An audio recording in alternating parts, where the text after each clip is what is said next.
This is every gun in Black Ops 3 on round 50. Starting off with the Bloodhound, this gun's going to do 50 damage with a 3.5 headshot multiplier, 8 shots in the magazine and 80 in reserve. As a starting pistol, it has the most damage as a starting pistol, I'm pretty sure. And when you pack punch it to the meat wagon, you're going to get them dual wield. There's going to be 1,200 damage per projectile with them. You have 8 shots in each pistol, and then you have 50 in reserve. Now these guns will get you a few kills on the higher rounds. Now you can't put ammo mods in it. In this video, we're obviously not basing the weapons how effective they are with ammo mods, because they'd all be insta-kill weapons, or should I say infinite killing weapons. But if you're on round 50, this gun isn't exactly a bad weapon to have. Moving on to the RK5, the maximum damage you're going to get out of this weapon is 100, with a 2 headshot multiplier, with 15 in the magazine and 120 in reserve. A great starting weapon. You're going to get it free when you complete all the Easter eggs alongside your starting pistol. And when you pack a punch it, you're going to get 300 damage, so the damage is increasing quite a bit, with a 5 headshot multiplier, with 30 in the magazine and 180 in reserve. On the higher rounds, it's not impossible for this thing to get you a few kills, but it's not going to be very practical compared to some of the other weapons. It is a wall weapon, which is always good, so you can always go back for ammo for it, but it's much better as a starting point gathering weapon. Moving on to the L-Car, this gun's going to have 150 damage with a 2.5 headshot multiplier, with 20 in the magazine and 160 in reserve. When you pack a punch it, it's going to get 225 damage with a 6 headshot multiplier, with 40 in the magazine and 200 in reserve. Now this is a pistol yet again. It's good for getting points in the lower rounds. But when it is pack-a-punched, it is, somewhat effective. The damage isn't completely awful. Just like the RK5, it is likely to get you a few kills, but I can't help but recommend an assault rifle or even an SMG instead, because they're just more practical. Most of the time they have more ammo, and the only thing a pistol might have over it is the mobility. Now moving on to the MR6, the other starting pistol we have. It's going to have 20 damage, a 3.5 headshot multiplier, 8 shots in the magazine, and 80 in reserve. Again, it's a starting weapon, so it's going to be pretty weak. When you upgrade it to the Death and Taxes, it's going to get 1,000 damage, 6 shots in each pistol, and 50 in reserve. Overall, again, this gun, pack-a-punch, is kind of like the Bloodhound. It will get you a few kills on the higher rounds, but there is no PhD in this game, so it means it can be quite dangerous as well, compared to using, like, I don't know, an assault rifle or something. But it is a pretty effective weapon for getting actual kills. Moving on to the Marshall, that is exclusive to Zetsubo no Shima. This gun's going to do 700 damage for each pellet that hits. It's going to have 2 shots in each pistol and 152 in reserve. When you pack punch it, it's going to have 3,098 damage in total from all the pellets that it hits. It has a 1.5 headshot multiplier. You have 6 shots in each pistol and 230 in reserve. Now this gun's pretty effective. It's easily going to get you a few kills at least. It's good for getting zombies out of your way as well. You can just kind of fucking spam it. It's also a really satisfying weapon to use as well. It's just a shame it's only on Zetsubo. Moving on to the Rift E9, which is exclusive to Revelations. This gun's going to do 1,200 damage. It's 2 round burst. It's 12 in the magazine and 144 in reserve. Now when you pack punch this thing, damage goes insane up to 3,200. It has a times 10 headshot multiplier with 68 in the magazine and 272 from reserve. This thing is easily going to get kills on the higher rounds. It might not be the most practical weapon, sure, but it's kind of like the ray gun in a sense where you have to line up your shots and really go for them headshots because of how high the headshot multiplier is. Moving on to the M1911, this gun is going to have 20 damage per shot, a 3.5 headshot multiplier with 8 in the magazine and 80 in reserve. Very similar to the MR6 in that regard. When you pack punch it to the Mustang and Sally, it's going to have the potential for 1,200 damage, 6 shots in each pistol with 50 in reserve. Again, this gun is going to get you a few kills in the higher rounds because it does a lot of damage, but without PhD, it's not always going to be super safe. Moving on to our last pistol, the Mauser. This gun's going to do 20 damage with 8 shots in the magazine and 80 in reserve. When you pack punch it, it's going to do 1,000 damage with a 12 headshot multiplier with 50 in the magazine and 100 in reserve. This pistol is again going to get you a pretty good bunch of kills in the high rounds, just like how it did in Black Ops 2, and you can pretty much just spam the thing to infinity as well. It'd be nice if it had a bit more ammo though. Now with pistols out of the way, we can move on to SMGs. First up, we have the Kuda that can do the maximum damage of 110 with a 4 headshot multiplier, 30 in the magazine, and 210 in reserve. When Pack-a-Punch, the damage goes up to 150 with a 5 headshot multiplier, with 50 in the magazine and 350 in reserve. So the Kuda is essentially the MP5 of this game, and it's a pretty solid weapon on the lower rounds for points and such, but on the higher rounds it really isn't going to do that much. It's a wall weapon after all, so you can always go back and get more ammo, but it's definitely not a weapon I would recommend for the higher rounds. Just kind of like the VMP. This gun's going to do a maximum of 95 damage with a 4 headshot multiplier, with 40 in the magazine and 240 in reserve. When Pack-a-Punch, the damage is going to go up to 140 with 5 headshot multiplier, with 40 in the magazine and 400 in reserve. This gun is only really good for points. I wouldn't even recommend Pack-a-Punching it. It's not going to be that effective on the higher rounds, but it is good for points. Moving on to the Weevil, this gun's going to do 90 damage with a 4 headshot multiplier, with 50 in the magazine and 350 in reserve. When Pack-a-Punch, it's going to do 175 damage with a 5 headshot multiplier, with 100 in the magazine and 500 in reserve. So this gun's one of the stronger SMGs in this game, and with a decent amount of ammo as well, you are going to be able to get a few kills with this on the higher rounds. It's not a wall weapon unfortunately though, and it is always going to be better for just getting points when it's unpack-a-punched. And it's not something I would super recommend for the higher rounds, but having 100 bullets in his magazine is pretty useful for insta-kills and such. Moving on to the Vesper, this gun's going to do a maximum of 100 damage with a 5 headshot multiplier, with 30 in the magazine and 210 in reserve. When Pack-a-Punch is going to do 140 with a 6 headshot multiplier, with 60 in the magazine and 360 in reserve. Now this thing does have pretty decent fire rate, but in terms of the actual damage it's not that great. It's very similar to a lot of the other SMGs, but it's definitely better than the Pharaoh. The Pharaoh will do 80 damage with a 4 headshot multiplier, with 40 in the magazine and 160 in reserve. When Pack-a-Punch, it's going to get 150 damage, a 5 headshot multiplier, with 60 in the magazine and 300 in reserve. Now I can't really think of any super big positives for this gun other than its mobility. The damage isn't that great, the fire rate is a 4-round burst, so it's not like dreadful. It's very much like the Chicom from Black Ops 2, but I would say worse. And the ammo is very similar to the other SMGs, so it's not like it has an advantage in that department. Overall, I just avoid using this weapon. Moving on to the Bootlegger, this gun's going to do 150 damage with a 4 headshot multiplier, with 32 in the magazine and 192 in reserve. When Pack-a-Punch, it's going to do 190 damage with a 5.5 headshot multiplier, with 64 in the magazine and 320 in reserve. Now in Shadows of Evil, this gun is something I normally pick up because it's in a convenient spot. The damage is okay and such on it, and with the headshot multiplier as well. You know, it's not going to be a completely awful weapon. The ammo is okay as well, and it's satisfying to use. Something I probably wouldn't recommend using on the higher rounds, but it definitely get you a few kills. The damage is okay with the headshot multiplier as well, and it is a pretty cool gun. Moving on to the Razorback that is exclusively on Zetsubo no Shima. This gun's going to do 120 damage, with 30 in the magazine and 210 in reserve. When Pack-a-Punch, it's going to do 190, it's going to have 5 headshot multiplier, 60 in the magazine, and 420 in reserve. This gun yet again will get you a few kills. It's nothing to really write home about. The damage is okay. It's up there, kind of on the stronger end of the SMGs. It is a satisfying weapon to use. I just wish it didn't have that stupid ELO sight, whatever it's called. I think the iron sights on the Razorback are just so clean, and it would have been cool if we could have got that in zombies. Moving on to the HG40, which is exclusive in Zetsubo and then also Gorod, I believe. This gun's going to do a maximum of 110 damage with a 4.5 headshot multiplier, with 32 in the magazine and 384 in reserve. With Pack-a-Punch, it's going to do 210 damage with a 5 headshot multiplier, with 64 in the magazine and 448 in reserve. Now I know this gun kind of gets memed on quite a lot, but the actual stats of the weapon are quite good in terms of damage and ammo and the headshot multiplier. The weapon is overall a pretty decent weapon, and is technically stronger than the MP40. So, I mean, if you like the MP40 and you shit on the HG40, I mean, it's actually kind of a better gun. It's just ever so slightly slower in fire rate. If I got this out of the box, I mean, I'd probably use it for a little bit, but it wouldn't be something I'd use for the long term.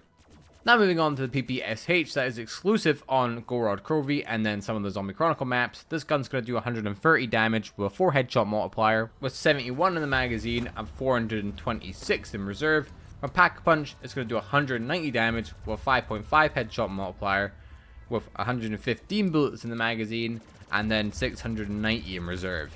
So this gun's just flat out one of the best SMGs in the game when it comes to damage, the actual ammo it holds as well, because it holds quite a lot of ammo. The fire rate isn't too bad, and overall it's just a quite effective weapon. It'll definitely get you a few kills on the higher rounds, and if I wasn't using a wonder weapon, you know, it'd be something viable on them rounds as well. Moving on to the M1927, this gun's going to do 90 damage with 50 in the magazine and 350 in reserve. When Pack-a-Punch, it's going to do 180 damage with a 5.5 headshot multiplier with 100 in the magazine and 500 in reserve. The biggest asset to this gun is obviously the amount of ammo it holds. The actual damage itself isn't super great, but it's similar in terms of damage to the PPSH, it's just lacking a little bit in ammo. But comparing it to other SMGs, it does have decent stats. It has more ammo than most of them as well. It's just really against the PPSH doesn't really stand much of a chance. Moving on to the MP40, this gun's going to do 110 damage with a 4 headshot multiplier with 32 in the magazine and 192 in reserve. When Pack-a-Punch, it's going to do 200 damage with a 5 headshot multiplier with 64 in the magazine and 256 in reserve. Realistically, I'm only really picking this thing up on Origins because it's a wall weapon. I wouldn't really use it on the higher rounds. The damage is okay, the ammo is fine. It is a strong gun and will get you kills, and it is in a few convenient spots on Origins itself, so it might not be a bad gun to pick up. Now last, the AK-74U. This gun's going to do 120 damage with a 4 headshot multiplier with 30 in the magazine and 240 in reserve. When Pack-a-Punch is going to go up to 190 with a 5 headshot multiplier with 50 in the magazine and 400 in reserve. I mean, this gun's okay. The MP40 is going to be better on it, and I think all the maps you can get this on the MP40 is actually accessible on as well. And the AK-74U isn't a wall weapon, it's a box weapon. So I probably wouldn't recommend using it on the higher rounds. It has a bit more damage than a lot of the other SMGs. At least the base SMGs in Black Ops 3. But long term, again, it's not that great of a weapon. Now moving to the assault rifles. The KN-44 is going to do 120 damage with a 4 headshot multiplier with 30 in the magazine and 210 in reserve. A Pack-a-Punch is going to do 200 damage with a 5 headshot multiplier with 50 in the magazine and 350 in reserve. This assault rifle is pretty decent, the damage is okay, it's a wall weapon on all if not most maps. And it will get you a few kills on the higher rounds, but there's definitely better weapons to choose from. The HVK does 110 damage with a 3.5 headshot multiplier with 30 in the magazine and 300 in reserve. Pack-a-Punch does 175 damage with a 4.5 headshot multiplier with 60 in the magazine and 480 in reserve. So the damage isn't as good as the KN, but the ammo is pretty high in this, and the fire rate on this is overall pretty good. Again, one of those weapons where it's okay, but in terms of like an actual assault rifle, it's definitely not the best one to use in Black Ops 3, and I'd much rather use the ICR, which has 150 damage, a 5.25 headshot multiplier, 30 in the magazine and 210 in reserved. When Pack-a-Punch, it goes to 200 damage, a 6 headshot multiplier, 45 in the magazine and 360 in reserve. The reason I like using this gun is because it's very similar to the M27 from Black Ops 2 Nuketown Zombies. The damage is overall okay, the ammo is alright, the fire rate's pretty good as well. Overall, it's just a good assault rifle. But in terms of damage, the Man of War absolutely stomps on it. The base version of the Man of War has 210 damage for 3 headshot multiplier with 30 in the magazine and 270 in reserved. When Pack-a-Punch has 300 damage and a 4 headshot multiplier with 40 in the magazine and 440 in reserve. So the Man of War is the strongest full auto assault rifle in the game, and it's just such a good weapon, man. The ammo is pretty good as well. The fire rate's not as fast as other weapons, but I would look at it as the AN-94 of this game. Easy going to get you a few kills in the higher rounds, and if you get it from the box, then yeah, I would use it. A gun I wouldn't recommend using is the Shiva. It does 100 damage with a 3 headshot multiplier with 10 in the magazine and 100 in reserve. And when Pack-a-Punch, it does 180 damage with a 7 headshot multiplier with 30 in the magazine and 270 in reserve. Now, it's not that this gun's bad or anything, it's just kind of inconvenient and impractical. Just as a base weapon. The damage is actually okay with the headshot multiplier, but if you're using an assault rifle, you want something that's fast. If you're going to use a semi-auto weapon, you might as well use one of the sniper rifles. Moving on to the M8A7, this gun's going to do 120 damage with a 4 headshot multiplier with 32 in the magazine and 256 in reserved.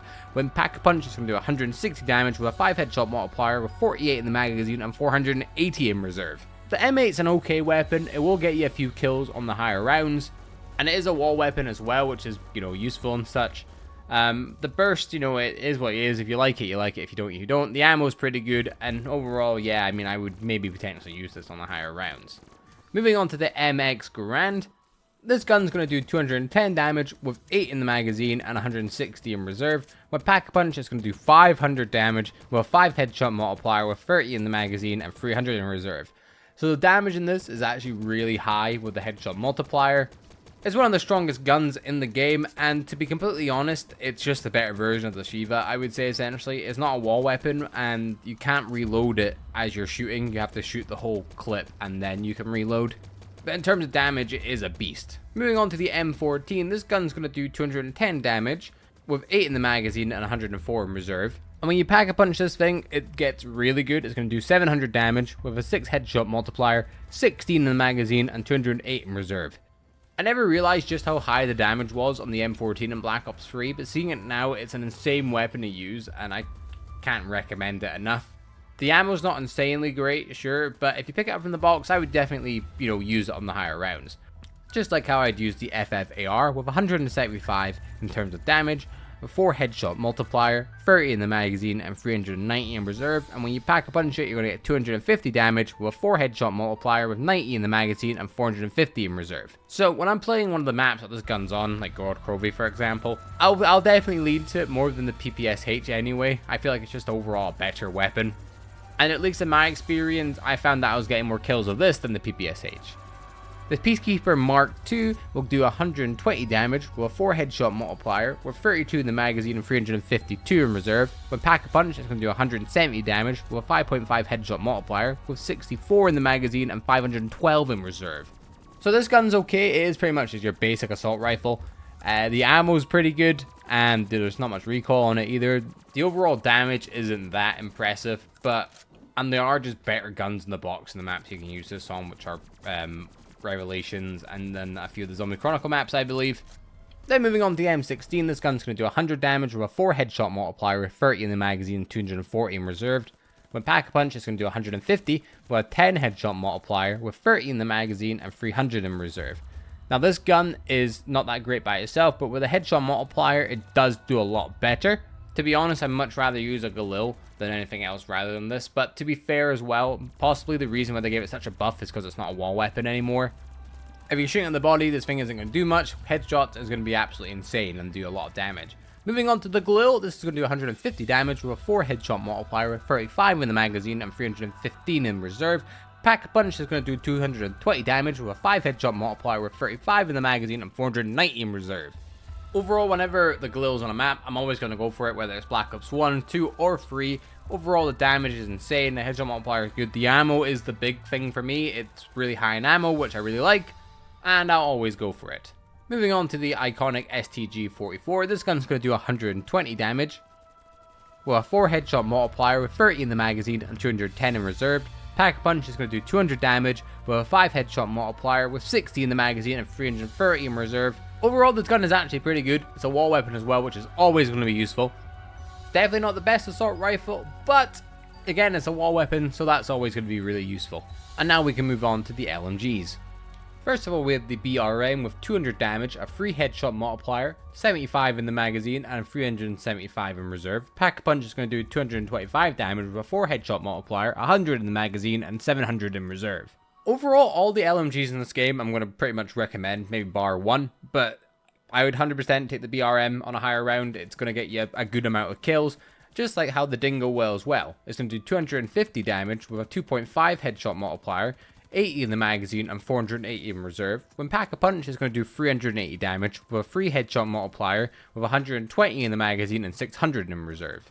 This is personally my favorite LMG in the game. Overall, I think it's just really effective on high rounds, low rounds, bosses, normal zombies, the whole shebang. Moving on to the Gorgon, this gun's going to do 225 damage with a 4 headshot multiplier, 50 in the magazine and 250 in reserve. When Pack-a-Punch is going to do 450 damage with a 4 headshot multiplier, with 100 in the magazine and 500 in reserve. This gun's damage is actually really good, but at the same time it's really slow. So it's probably going to get more kills than the Dingo and the BRM, but it's also really impractical, and I just personally wouldn't recommend using it. A gun I would recommend using though is the Dredge with 200 damage, a free headshot multiplier, 90 in the magazine and 450 in reserve. When pack-a-punch it's 250, a 4 headshot multiplier, 120 in the magazine and 720 in reserve. Overall, just a really effective weapon. The damage is really high, the headshot multiplier is good, it has a lot of ammo, it kind of gets slept on a wee bit. I know it's like a 6-round burst weapon and that's kind of annoying, but everything else about the weapon makes it a pretty decent weapon. Moving on to the RPK, this gun's going to do 300 damage with 100 in the magazine and 400 in reserve. When pack-a-punch is going to do 450 damage with a 3 headshot multiplier, 125 in the magazine and 500 in reserve. This gun's pretty good, the damage is really fucking high. And honestly, in the high rounds, again, I would recommend using this weapon. Moving on to the MG08, you have 200 damage, a 3.5 headshot multiplier, 100 in the magazine, 400 in reserve. Pack-a-punching it, you're getting 250 damage, a 5 headshot multiplier, 100 in the magazine, and 600 in reserve. When you're on Origins, you just have to kind of use this. It's a great gun, it's very iconic, it feels good, it looks good, and it will get you a good bunch of kills. Moving on to the sniper rifles, we have the Drakon. This gun has 500 damage, a 7 headshot multiplier, 20 in the magazine and 100 in reserve. When pack-a-punch is going to go up to 800, the headshot multiplier is going to go up to 8, there's going to be 20 in the magazine and 140 in reserve. This gun is just a beast, to be fair. It's one of the guns you're going to want on the higher rounds if you're camping anyway. When it comes to training, it's also going to be really effective, just because of that headshot multiplier. Easily going to get you a good few kills in the higher rounds. Moving on to the Locust, this gun has 500 damage, a 10 headshot multiplier, 10 in the magazine and 60 in reserve. When pack-a-punch is going to go up to 900 damage, a 9 headshot multiplier, 25 in the magazine and 100 in reserve. This gun yet again is going to get you kills. It's going to be a bit slower because it's a sniper rifle. It's very much like the DSR in a sense. It's very similar to the SVG as well. There's not really much of a difference between these two weapons other than a little bit of damage. The Locust will get you kills in the higher rounds even if it takes a while. The SVG is very similar, as 800 damage, a 10 headshot multiplier, 6 in the magazine and 60 in reserve. When pack-a-punch is going to go up to 1000 damage with a 10 headshot multiplier, 10 in the magazine and 100 in reserve. This gun is again going to get you kills on the higher rounds. It'll take a while because it's quite a slow weapon, but just like the Locust, it's quite high in damage and it is going to get you them kills. Moving on to the shotguns, the KRM-262, this gun is going to have 225 damage per pellet, and there's 4, with a 2 headshot multiplier, 8 shells that you can use, and then 48 in reserve. When pack-a-punching it is going to go up to 3098, with a 2 headshot multiplier with 16 shells, and 64 in reserve. This gun is a beast, it's a wall weapon, and it's easily going to get you kills in the higher rounds. It's good against panzers alike as well. It's overall probably the best shotgun to have because it's a wall weapon. The Brecci is also a really good weapon with 250 damage for each pellet times 4, with a 1.5 headshot multiplier, 12 shotgun shells and 108 in reserve. Pack-a-punching it is going to go up to 2450 damage, with a 2 headshot multiplier, 24 shotgun shells and 120 in reserve. This gun is again a really good gun to have in the higher rounds, easily going to get you a few kills. Just how like the Haymaker is a really good weapon with 280 for pellet, which times 4, with a 2 headshot multiplier, with a 16 shotgun shells and 64 in reserve. When pack-a-punching it, the damage is going to go up to 2442, with a 2 headshot multiplier, with 25 shotgun shells and 125 in reserve. This gun again is going to do insane damage and kill a good bunch of zombies in the higher rounds. It's going to be great against the mini bosses. Then moving on to the Argus, you have 800 damage, a 3 headshot multiplier, 10 in the magazine and 60 in reserve. When pack-a-punching it is going to go up to 2000 damage with a 2 headshot multiplier with 32 in the magazine and 96 in reserve. Even though this gun isn't very practical due to a lot of its damage being based on headshots, it is a good weapon, I like using it. But the best shotgun in this game, and pretty much any COD game, is the Banshee. This gun's going to do 900 damage, 6 in the magazine and 60 in reserve. When you pack-a-punch it, the base damage is going to go up to 5000, but the headshot multiplier is 20. So this thing's on par with the Ray Gun Mark II, to put it in perspective. It's so insane. And this is one of them guns where you, even if you're on the super high rounds, you're going to want to use it if you're not going for alternate ammo types, because it will kill. Moving on to the launchers, the XM53 is going to do 2000 damage with 1 rocket and 20 in reserve. Pack-a-punching it is going to do 2000 damage with a 5000 damage explosion damage, with 2 rockets that you're able to shoot with 20 in reserve. It's an okay gun. I mean, if you bring it on the higher rounds, it would get you maybe 1 or 2 kills, but it's definitely not super practical. just kind of due to the ammo being kind of low, but the L4 Siege is completely different, where the damage is quite high. The splash damage is 2,233, but the direct impact damage is 4,132, with 4 rockets that you can fire with 60 in reserve. When pack-a-punching it, the damage is going to go up to 3,200 for splash damage, and 502,070 for direct impact damage, with 8 in the magazine and 80 in reserve. This is a gun that's going to get you a decent amount of kills, because of the ammo and the actual damage it puts out. A gun that's not great on round 50 would be the NX Shadowclaw. Now, in terms of ammo and stuff, they're not bad, but it's just the practicality of them. The actual damage it does on the higher rounds is 750. It doesn't show a headshot multiplier here, but it says a one-shot headshot kill until round 31. So I guess you can kind of scale it like that, where it will be able to kill him around 50, but it's not going to do so in style, at least. And moving on to the ray gun, we know what the ray gun's like. 1,000 direct damage with 150 splash, with 20 in the magazine, 160 in reserve. Pack-a-punching it, that splash damage goes up to 2,000, with 40 in the magazine and 200 in reserve.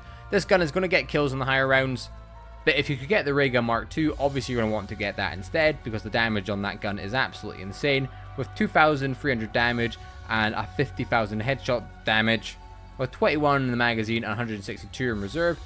Pack-a-punching it, the damage is going to go up to 4,600, with the headshot damage going up to 100,000, with 42 in the magazine and 201 in reserve. That gun's definitely going to get you kills in the higher rounds. I think the big takeaway for weapons in this game are LMGs are really good, shotguns are really good, especially the Banshee. The ray gun Mark II is something you're always going to want to use. You kind of maybe want to avoid pistols and such just because they're kind of impractical, even if they have explosive damage. The L4 Siege is a pretty good rocket launcher. In terms of giving like highlighted weapons for each category, for pistols, I would have to recommend the Rift E9. It overall just does the best damage. For SMGs, the PPSH is probably the best one out of all the categories. In terms of damage, there are guns that do higher damage, like the HG40, but it is just the gun I would lean to. For practicality and such, the Man of War, I would say, is the best assault rifle overall. That or probably the M14 even, but with that it's not fully auto. Or the FAMAS is also a very good weapon as well. Along with the Galil, the assault rifles have a pretty good selection that you would, want to choose from. For actual LMGs, anything in this category is pretty good, bar the Gorgon. I won't recommend that just because of how impractical it is.